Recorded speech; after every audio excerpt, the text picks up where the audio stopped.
我要问一个问题：我不在律所的时候，律所里发生了什么事情？来了一个外星人，宣布他准备占领地球。这不是好好聊天。谁叫你老问不该问的问题啊？不，我来晚了，我想知道律所里刚才发生了什么事情，这不是很正常？你就不能有点幽默感吗？我一点都不觉得这样幽默。行，是我不好，我重新回答，行了吧？你重新回答。我来律所之前，律所里发生了什么事情呢？先生，请问你指的是哪一方面呢？比如说谁跟谁他们打起来了？有的呀，先生。那到底是谁和谁呢？这个我就不太清楚了。但是如果您非常想要知道的话呢，我可以在罗宾律师不忙的情况的时候，我帮您去问一下，您看这样好不好？您放心，这事情交给我们。我听说顾杰跟罗宾大闹了一场。你吃的是火锅，你怎么知道？一般吃过火锅有正常嗅觉的人肯定能闻出来。重庆老火锅，9宫格，香油、蒜泥调料，这么明显吗？那咱们言归正传啊，我是问，顾杰他为什么跟罗宾大闹一场？毛肚、鹅肠、午餐肉、老油条，那么大味儿吗？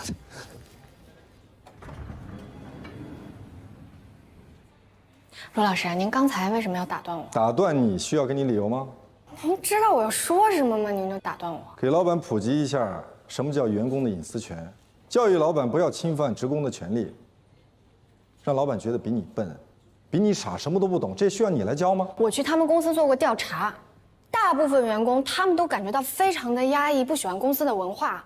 他们那个前运营总监之所以给其他公司投简历，也是因为这个原因。谢天谢地，幸亏我打断了你。为什么？那我问你，如果不打断你，你打算跟他说什么？我打算跟他说，白总，我知道您之所以在公司的电脑上安装职场监控软件，那是因为您发现不打招呼就离职的员工以及消极怠工的员工实在是太多了，其中有一部分还是高管，所以这让您非常的恼火，所以您就决定在公司的电脑上安装职场监控软件。这样一来，不仅可以实时查岗，而且还可以预知谁有离职倾向。那又怎么样呢？可是事实上，员工和高管他们为什么要离职？真正的原因是他们对公司很失望。你是在教白敬红如何管理企业吗？请问戴叶小姐，你管理过公司吗？有过什么成功案例吗？我是说，经过我的了解，现在他们公司离职的意愿更加的强烈了。只不过他们为了不被监控到，就选择不在公司的电脑上去投简历、收邮件。公司的监控就只能监控到他们在电脑上干了什么，但是没有办法监控到他们员工脑子里在想什么、干什么。你是怎么了解到的？我跟他们的员工交谈过。谁？告诉我他们的名字。那我不能告诉你。你被炒掉了。明白了吗？我为什么要拦住你、打断你？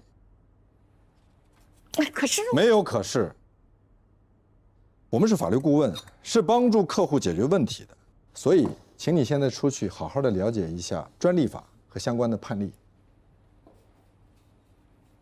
罗老师，我觉得我们这么做不妥。哪里不妥？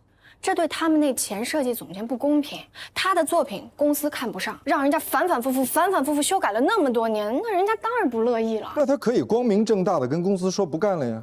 为什么要骗公司说自己的父亲生病了，要去照顾自己的父亲？白敬红的脾气刚您也看见了，谁敢跟他说实话呀？所以你的结论是，公司高管可以欺骗公司，叫情有可原；公司加以制裁，就叫不近情理。不，我的意思是说，公司他应该首先检讨自己。我请你来做我的助理，是来服务客户的，不是让你来给我的客户上德育课的。我这可不是上什么德育课，我这是在讲道理呀。罗老师，在法律上，白敬红他可能可以胜诉，但问题上在这次你是真的被炒了。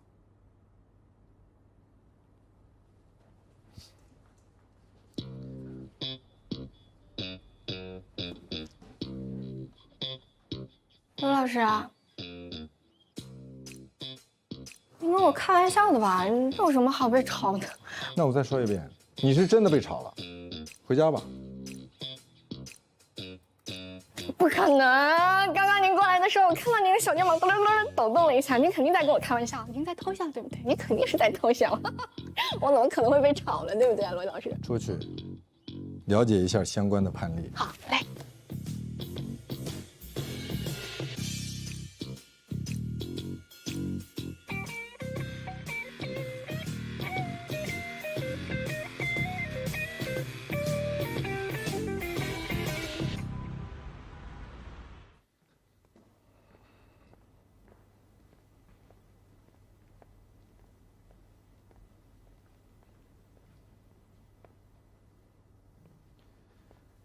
怎么了？我最近想休个假，什么假？婚假？年假。是有什么事儿吗？没有啊。你电话一直在震。哦。垃圾电话。行，那你跟黛西交代一下。嗯，谢谢。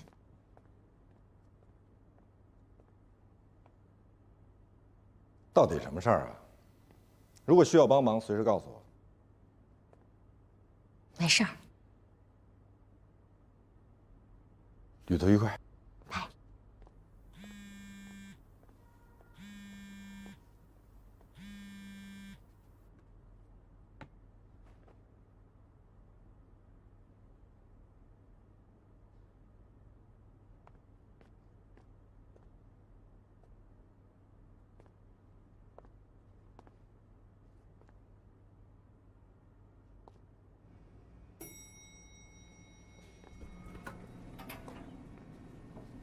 嗨，简明姐。哎，罗宾，我们可是为你报了一箭之仇啊！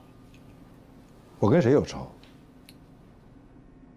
史上最贵退一赔三汽车案，退一赔三啊，1650万。这跟我有什么关系？没关系。蓝红没有找过你啊？有关系吧？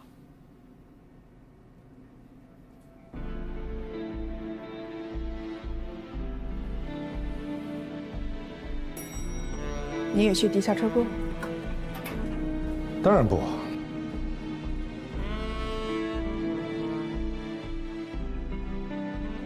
550万的进口豪华车售前维修过，车主最后获赔1650万元，堪称史上数额最高的退一赔三汽车维权案。车主称，销售商承诺是全新英国原装进口豪华车，但是保养时发现车有过大修记录，一审判决撤销合同买卖，车主退车，销售商在退还车款同时做出3倍赔偿。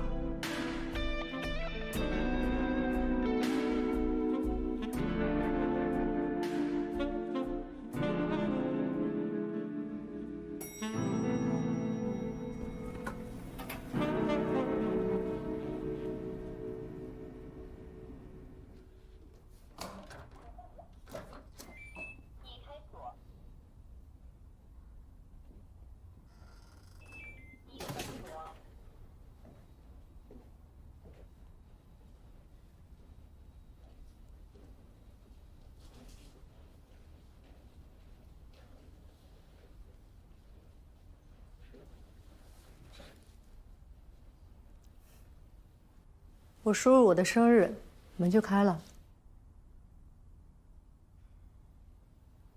你别紧张，你家又不算什么国家机密。但我的住宅受法律保护，准确的说是受宪法保护。宪法第39条，中华人民共和国公民的住宅不受侵犯。所以啊，那就请你不要知法犯法。那你告我呀，你就告我非法入侵他人住宅。 行为人在未经住宅主人同意，非法强行闯入他人住宅，或者经要求退出仍无故拒不退出的，原则上就已经构成非法闯入他人住宅，按理应立案予以追究。我在办公室没有答应的事情，在家也不会答应。那我就不离开了。你这是不讲理。我没打算来跟你讲道理啊。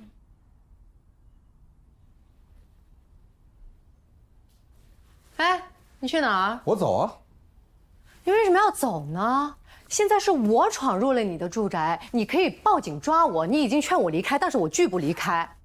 报警！我现在帮你打120。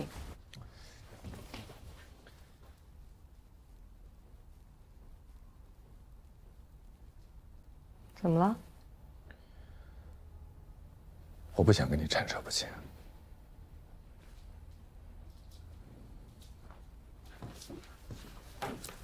我但凡能找到别的办法，我肯定不会再来求你。但是我没办法了，我一审输了，现在网络上、报纸上全都是我们的负面新闻，说什么这是史上最贵的汽车维权案，我们必须要上诉。二审对我们至关重要，我们不能被贴上不法商家的标签。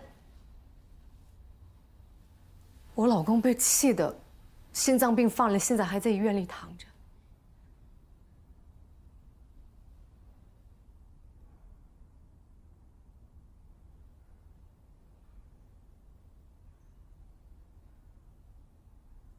我可以给你推荐律所、律师。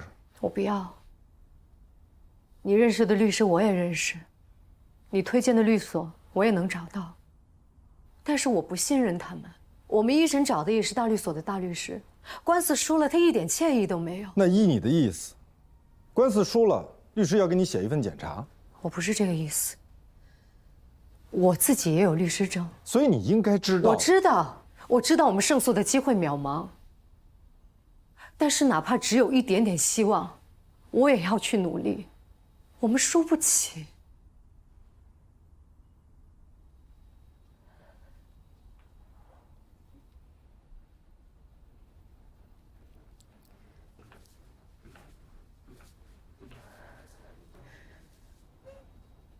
罗宾，我需要你的帮助。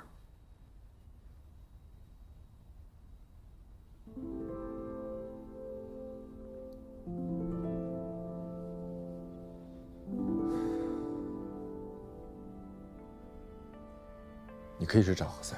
何塞，你怎么想的把我推给他呀？何塞和汽车流通协会专家委员会比较熟。那有什么用呢？你们之所以一审被判赔1650万，是因为你们被认定消费欺诈。只要你们能够证明你们的行为不是欺诈行为，怎么证明？让何塞去找专家，说明 PDI 程序是行业惯例，是否告知消费者，并没有法律明文规定，并且更换车窗、补漆行为，并不会对人身健康、安全构成潜在威胁或者实际损害，所以不构成消费欺诈。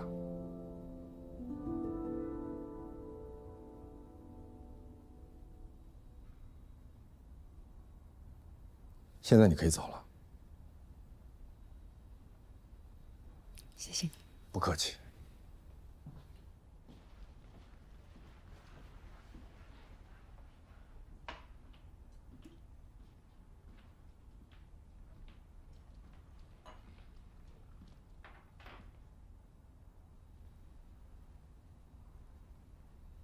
以后我们可以做朋友吗？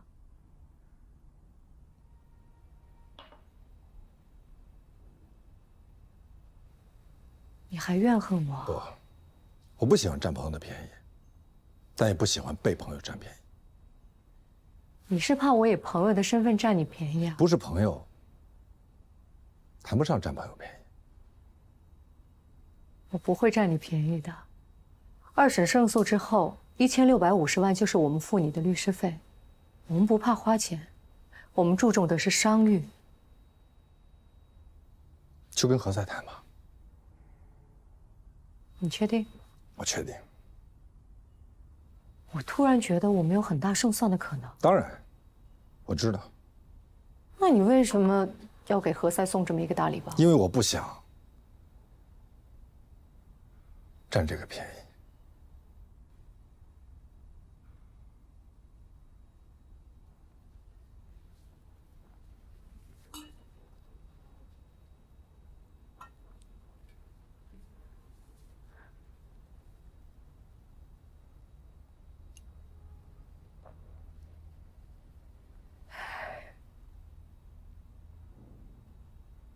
我不知道我会不会后悔。我不后悔。也不后悔什么？无论什么，只要过去的，我都不后悔。向你学习。心想事成。你知道我心里想的是什么吗？对不起，我还有工作，我真的好几个电话都没回。我听说了你跟你助理的事情，你想说什么？他比丽娜更适合你。你知道我们两个为什么不能做朋友吗？因为你不喜欢听到真话。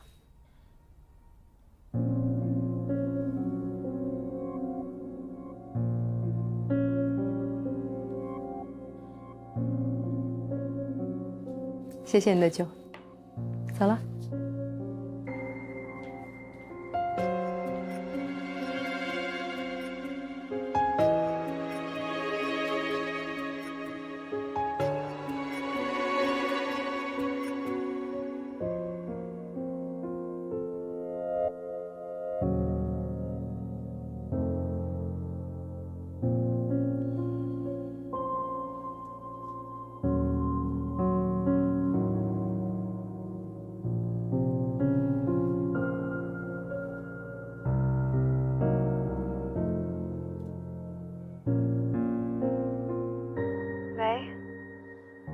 什么事儿？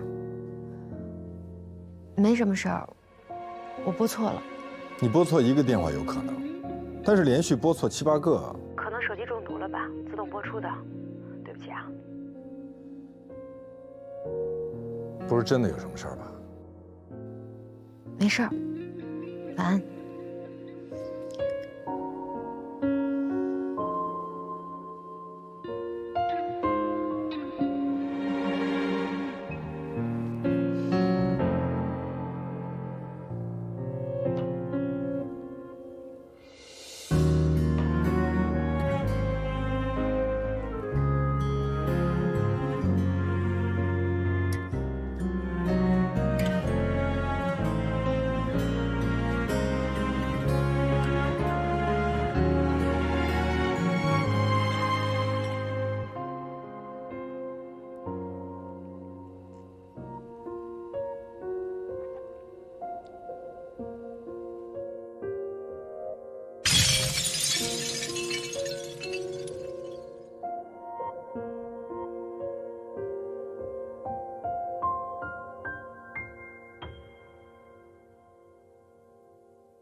哇塞！我去，这真的假的？你这是啊？没错，全世界排名前10的法学院。哇塞！你怎么没跟我说呀你？我怕我万一没考上。你怎么那么棒呢你？我终于考上了。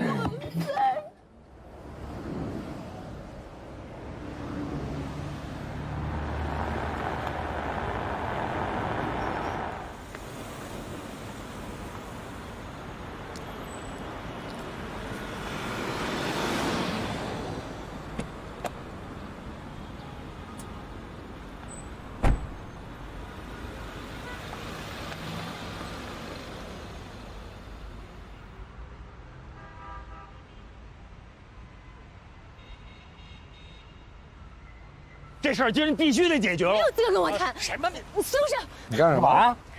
你干什么？我告诉你，今儿躲得了初一，躲不过15。他谁呀？不重要。不重要，他为什么拉着你？你在大街上被疯狗咬了，你会问疯狗为什么咬你吗？是啊，疯狗为什么咬你呢？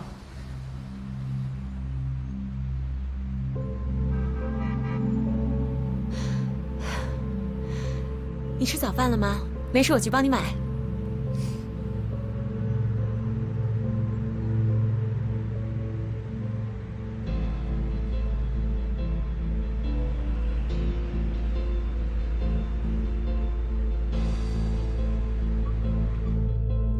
审判长，被告在交车前对于油漆和窗帘的处理未予告知。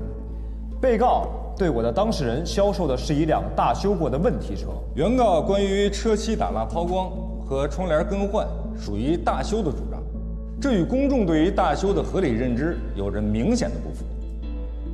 经销商提供了车辆的全套正式进口手续，车辆未被他人使用，符合合同约定。被告未提供任何证据证明已告知车主本车的维修情况，故可以认定其故意隐瞒车况，侵犯了消费者的知情权，故构成了欺诈。经销商与原告签订销售合同之时，新车尚未到店，也就是说，经销商当时并不知道车辆存在了瑕疵和问题，而经销商将车辆交付给原告之前，已经对车辆存在的瑕疵和问题进行了处理，并且进行了记载，将这些记载的信息上传到原告可以通过一定途径查询到的网络平台上。也就是说，经销商并没有故意隐瞒的意图。你好，你好。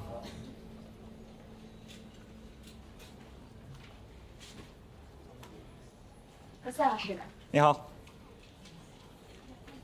那斌，来，看看这是谁，还认识吗？你好。你好。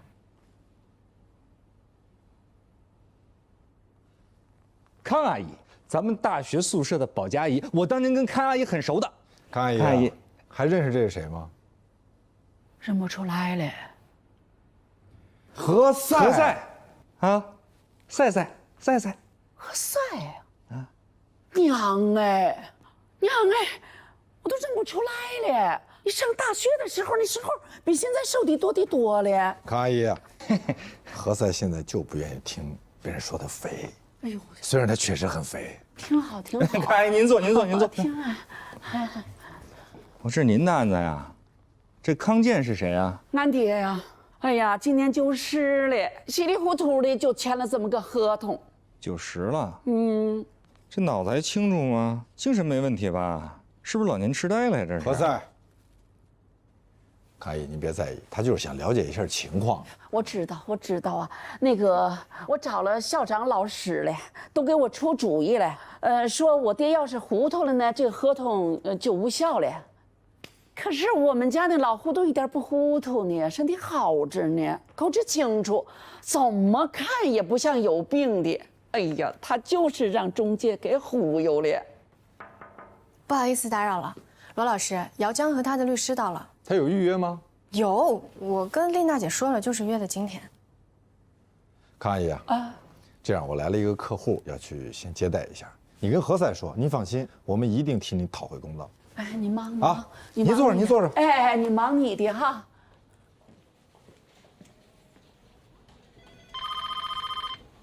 电话在响。骚扰电话。你都没接，怎么知道骚扰电话？打10几回了。今天的日程里有姚江吗？没有啊。有，丽娜姐，你看一下手机，我是在微信上跟你说的。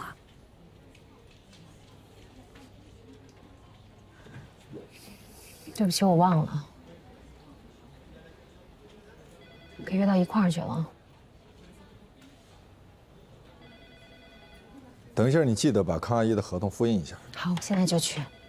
这2天你不是说要休假吗？我先不休了。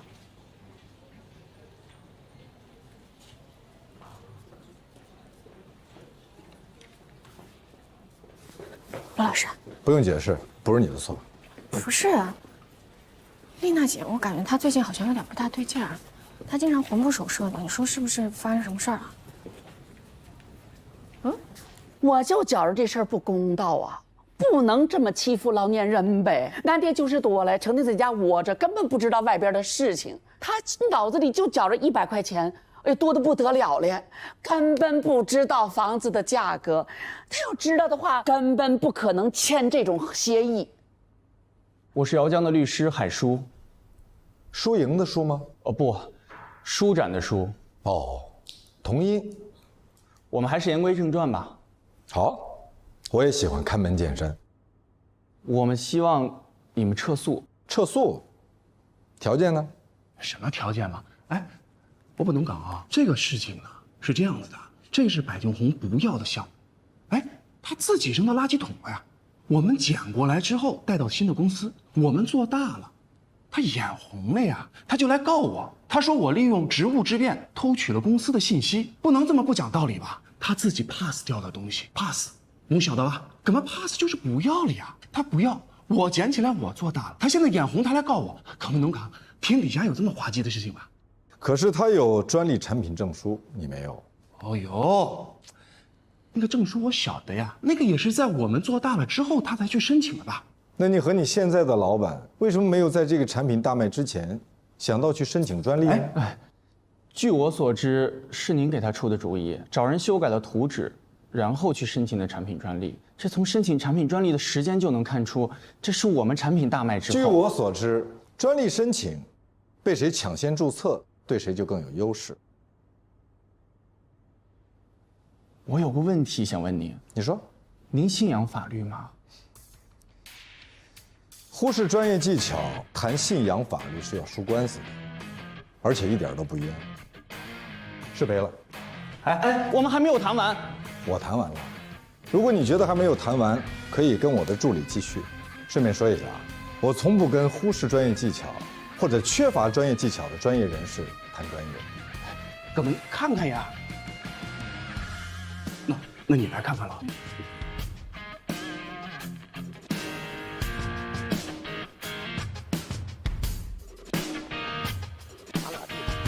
咱都走法律程序了，知道吗？我已经到律师事务所了。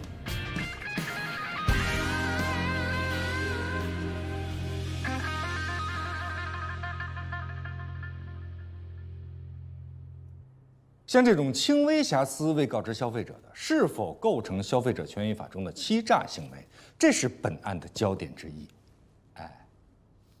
我接受个电话采访啊。康阿姨，你说，哭着走了。啊，您说啊。对。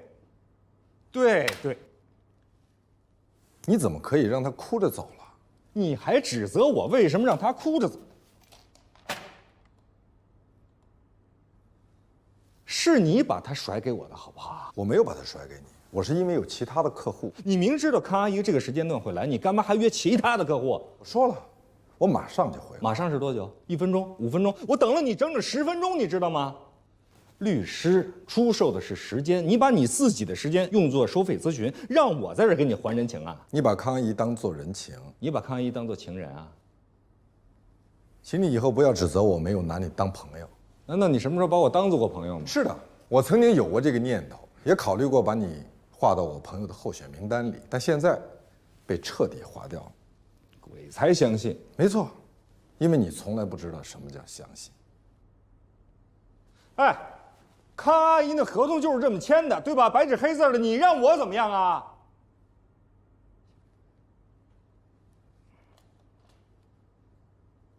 喂，刘主编呀。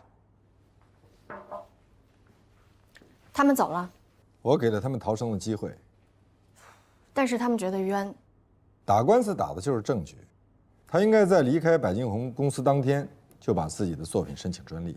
他只是一个设计师，他不懂得产品专利法。他以后就会懂了。也许他没有以后了。你是说我毁了他？我是说，您应该设身处地的为他着想一下。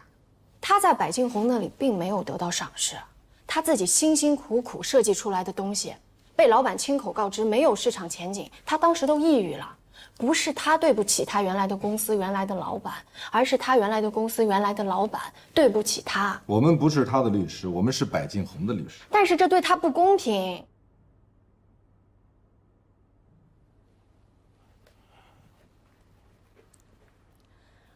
我们都知道，这是他的设计，是他的产品大卖了之后，百金红才翻出他原来留在公司的图纸，稍微改了2笔就去申请的专利。是您给的律师意见？是我给的律师意见。我之所以给他律师意见，是因为百金红是我的客户，他跟我们签署了专项法律事件委托合同，我们是专业人士，所以就要给出专业意见，而不是像今天来的那个叫什么书的律师，只会一味地谈法律信仰，却连基本的专业技巧都不具备。但是您在给出专业的意见的时候，是不是应该要兼顾一下公平？公平？你知道什么叫公平吗？公平一定是具体而微的。就像这份合同，按照合同法是完全有效的，但事实是他们欺负了一个90岁高龄的老人。那难道说我就可以这样站在法庭上，仅仅指责他们缺德，就可以讨回公道、赢得官司吗？但是法律最重要的，还是应该要维护公平，而不仅仅是判定合同的有效性。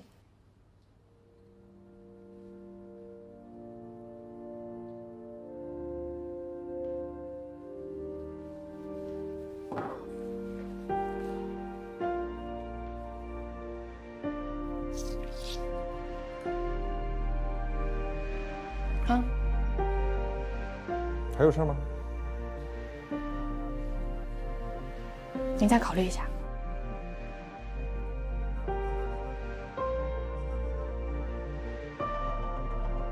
毫无疑问，中介隐瞒了真实的市场价格。如果房主能够掌握到真实的市场价格，绝对不会签署这样的委托协议。老人的身体健康，具有相应的民事权利能力和民事行为能力，而中介公司也不存在任何欺诈、胁迫的手段，或是趁人之危，所以，我方认为这份带有佣金分成的房屋销售代理合同是有效的。法律最重要的是维护公平正义，而不仅仅是判定合同的有效性。而这份销售合同最不能让人接受的就是，原告是一位对中介表示完全信任的90岁老人，而根据合同法第54条，可撤销合同。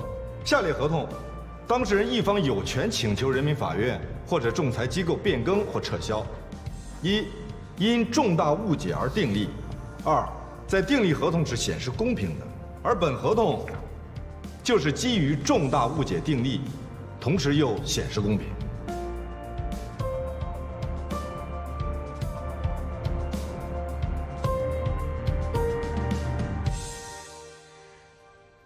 小罗哎，太谢谢你了，你看我也不知道怎么表示你。康阿姨，我知道，如果您一定要谢呢，首先您得谢我们封主任，他很支持我们工作。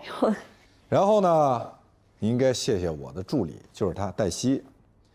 那句法律最重要的就是维护公平和正义，而不仅仅是判定合同的有效性，就是他说的。啊啊，这。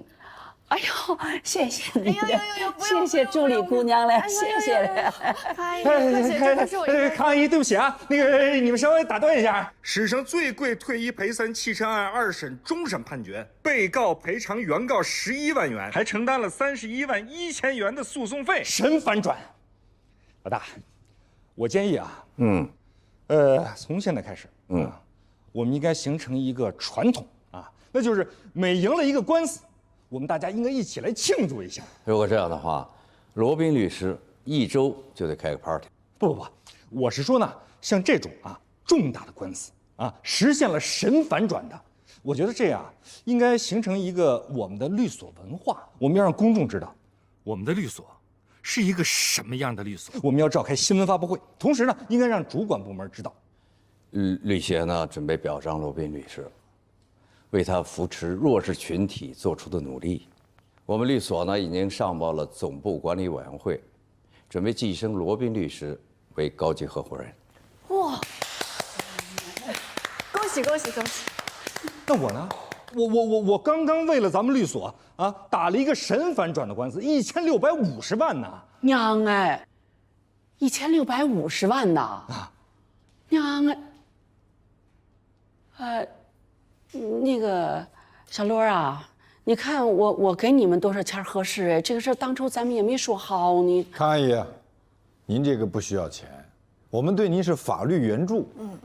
法律援助是什么意思呢？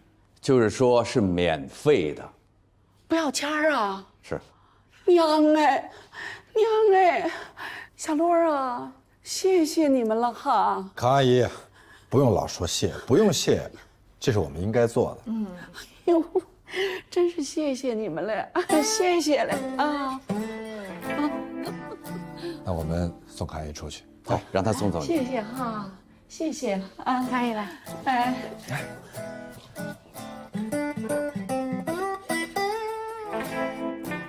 你可以下班了。谢谢您。那我给您换杯茶吧。不用换了。那我把茶杯还有茶壶给您洗干净。不用洗了。可这是您定的规则，我必须要洗干净。为什么要定制规则？你懂吗？定制了规则，就是为了遵循规则。不对，制定规矩，是一部分人制定规矩，然后让一部分人去遵守规则。可他们从来不遵守规则，还说自己是不按常理出牌。他们是谁呀？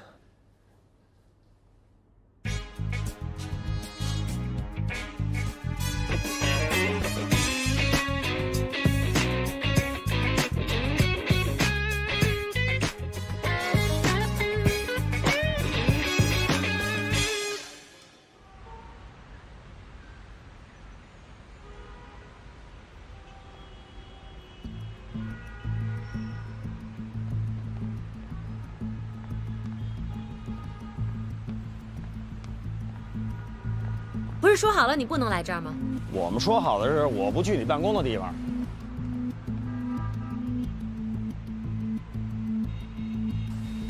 5000块钱，还有在携程上给你买的回程的票，你现在就可以走了。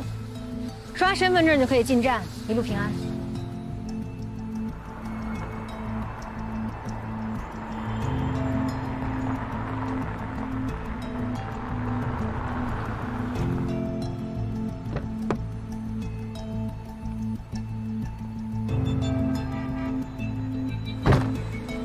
南站。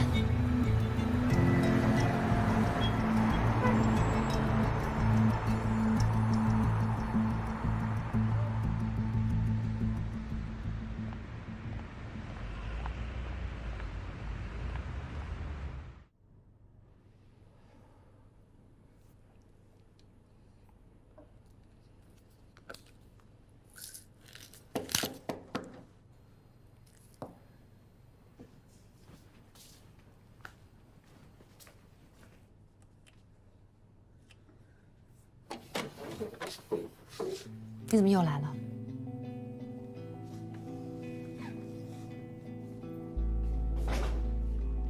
你要什么？你说吧。我要你孝敬我，照料我，看护我，心疼我，热爱我。怎么了？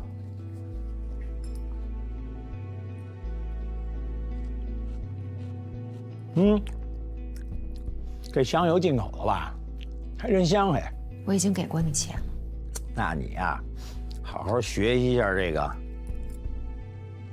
中华人民共和国老年人权益保护费的规定。那不叫中华人民共和国老年人权益保护费。不管它叫什么，反正在法律上啊，你有赡养我的义务，你给我钱那是应该的，那叫赡养费。对，我给你的钱是叫赡养费，不叫保护费。你不能动不动就来骚扰我、威胁我。我什么时候威胁你了？我来就想告诉你啊，你呀也不能动不动就拿张火车票就把我打发走。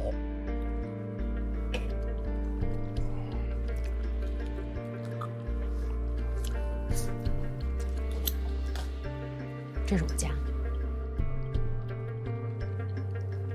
这是我女儿家。哎，要不你打电话报警啊？我看警察能把我怎么着？反正我没地儿去。你没地儿去也不能在这儿。你对我有误解，娜娜。丽娜，